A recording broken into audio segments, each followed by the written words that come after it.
Welcome to the Beneath the Dirt podcast, where we profile and showcase underground music while taking an occasional trip above the surface. I'm your host, Rombone. Thank you for tuning in. Now, on my last episode, I asked, does the E&J tour mean supervillains is really happening? And on that episode, I talked about how Violent J is releasing an EP for his portion of the tour. Since then, it's also been announced that Shaggy 2 Dope is also going to be releasing an EP for his tour. Both will be exclusive to VIP purchasers only. Now, I wonder with these EPs, are they being rushed?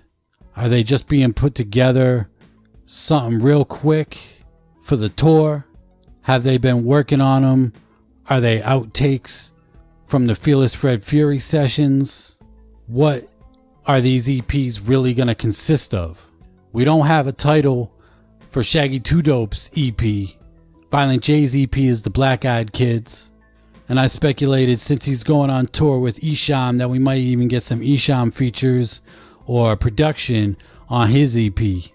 Like I said, Shaggy 2 Dope's EP is untitled.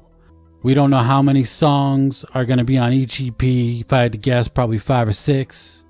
But why are they putting out EPs when they're pushing back Fearless Fred Fury, which I think is their most important album since The Mighty Death Pop has been released?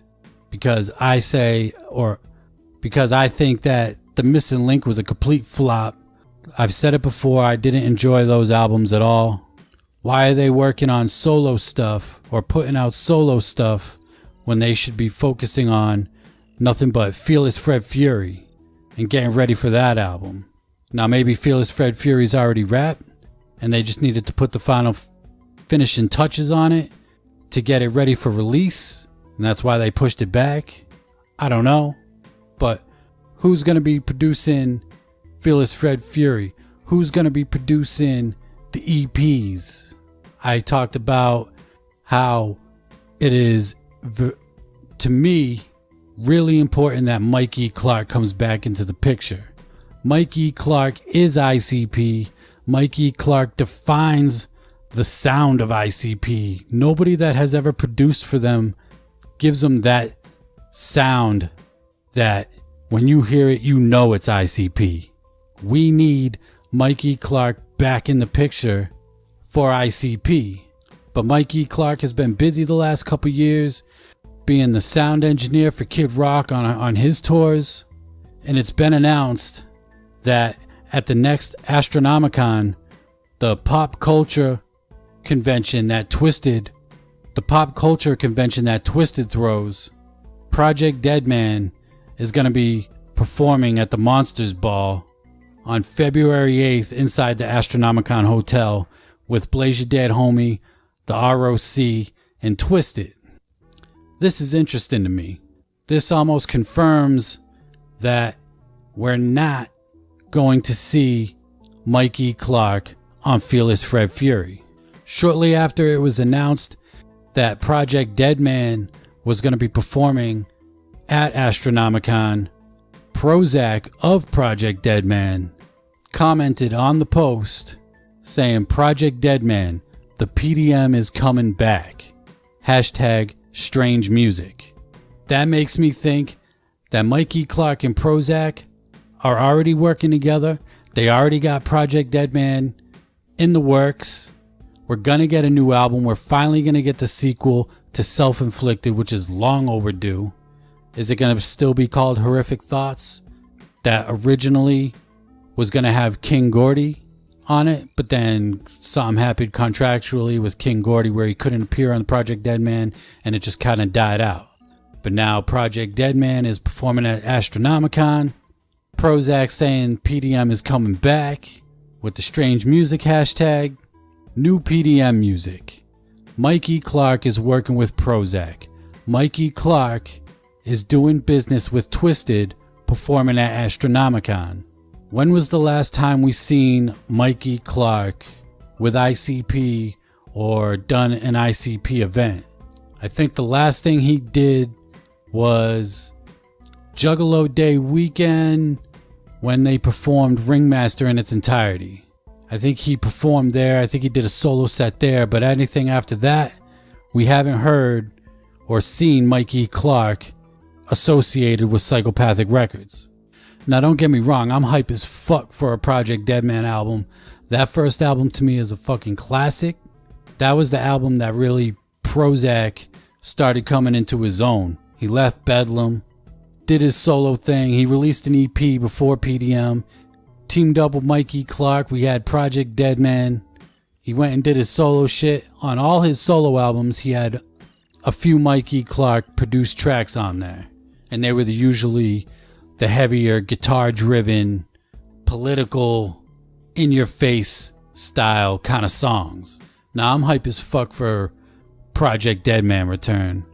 And I'm curious as to what Insane Clown Posse, ICP, thinks of Mike E. Clark doing business with Majik Ninja Entertainment and Twisted. Now, this isn't the first Psychopathic affiliated artist to do work with Majik Ninja Entertainment or Twisted. You got ABK with Blaze. Blaze just confirmed that new drive-by music is coming. ABK and Blaze are going on their Juggalo Unity tour. ABK's been working, doing business with Majik Ninja Entertainment and Twisted. He just did the Twistmas show last week. He did the One Less G show with Blaze at Attack of the Ninjas earlier this year. So it's not the first time we're seeing a Psychopathic affiliate working with Majik Ninja Entertainment. Mike E. Clark will have no production on Fearless Fred Fury. That's my prediction. And that is super fucking disappointing to me, because I talked about how having Mike E. Clark do production for ICP is super fucking important, and we need that. We need his sound with the clowns. Now, of course, I'm still going to check out Fearless Fred Fury regardless of who produces it, but it would get me super hyped knowing that Mike E. Clark's doing the production on it.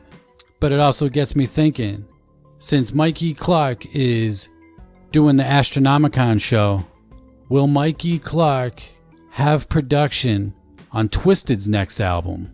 That, to me, is interesting as fuck. Mike E. Clark hasn't done any work with Twisted on an album since the Green Book on the track Afraid of Me. And then before that, he did production for them on the Most Tasteless album, Rock the Dead, Hound Dogs, Spin the Bottle, Bury Me Alive, shit like that. And all those tracks were super fucking hard. I mean, Mike E. Clark is a fucking beast when it comes to production. And when he works with Twisted, it always sounded good. What will 2018, 2019 Twisted sound like with a 2018, 2019 Mike E. Clark? I don't think we've heard any Mike E. Clark production since The Mighty Death Pop. And that album was dope to me. Again, him producing the clowns, I don't think you can go wrong at all. It's gonna be good. Or at least sonically sound good. So I would like to hear Mike E. Clark produce something for Twisted on their new album.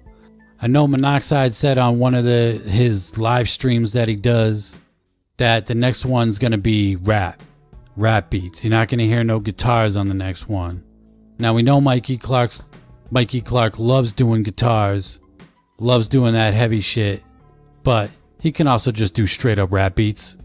I'm not going to have or hold high hopes that Mike E. Clark is going to do production for Twisted on their next album, but if it happens, that's dope, because I think Twisted could obviously hold their own, getting production from other people like Seven, like Godsynth. They can hold their own with getting production from other people. They don't need to have one specific person produce their shit to get that sound that they're trying to get. But fuck it, let's get Mike E. Clark on the next shit. I'd like to see that. That'd be dope as fuck. I'd like to see Mike E. Clark work with all the artists. I want to hear more Mike E. Clark. That's all I want to hear. And that's all I got for this episode. Nice and short, but I'll be back next week. I'm working on my year-end episode. I'm going to be talking about all my favorite albums from the year, shit that has happened throughout the year. I want to thank you for tuning in. I'm Rome Bone. This is Beneath the Dirt Podcast. I'll catch y'all later. Peace.